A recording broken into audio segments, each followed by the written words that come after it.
Welcome to part 2 of Mathematics through Induction.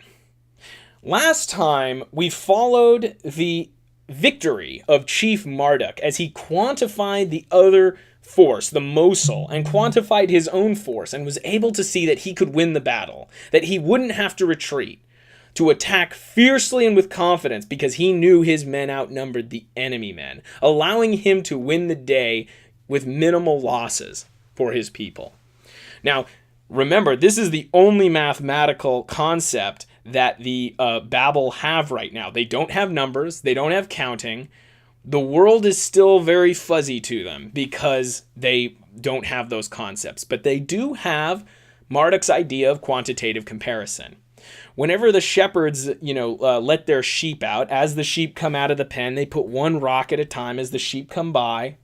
And then when they bring the sheep back into the pen, they take one rock out of the bag as each sheep goes back into the pen.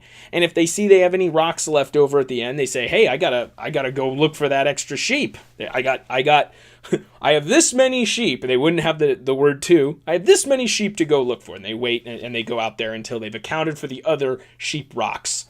So what's their next step? Since the Babylonians now don't have a major enemy, they're able to settle down in the middle of two rivers, the Tigris and Euphrates, and sort of develop agriculture and become more of a village rather than a roaming tribe. And as a result of this settling down, they realize that they can specialize in labor.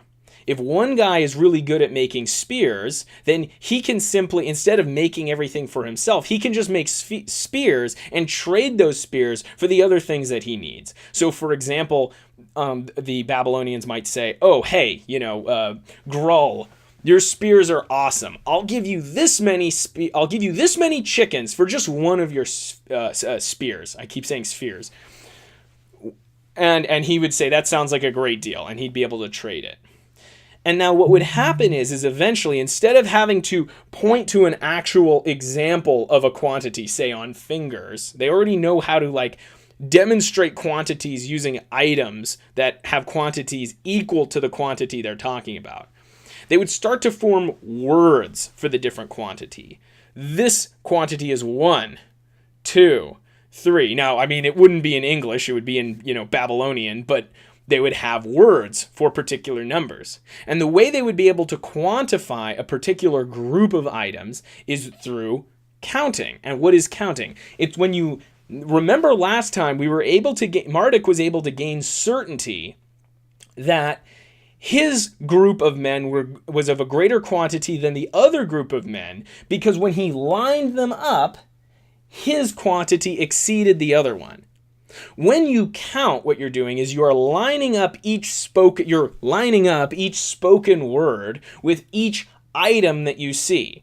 So as I count, I say 1, 2, 3, 4, and then maybe I get to 12, okay, and I say okay, I now know that the number of spoken words is equal to the number, or rather, we don't have numbers yet so much. The quantity of spoken words is equal to the quantity of things I see before me. So I know I can designate that quantity with the word 12.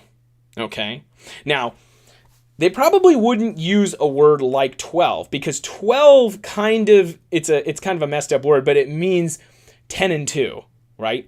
They don't have the concept of going in groups of 10 yet. So they would have just simply a new word for each new quantity.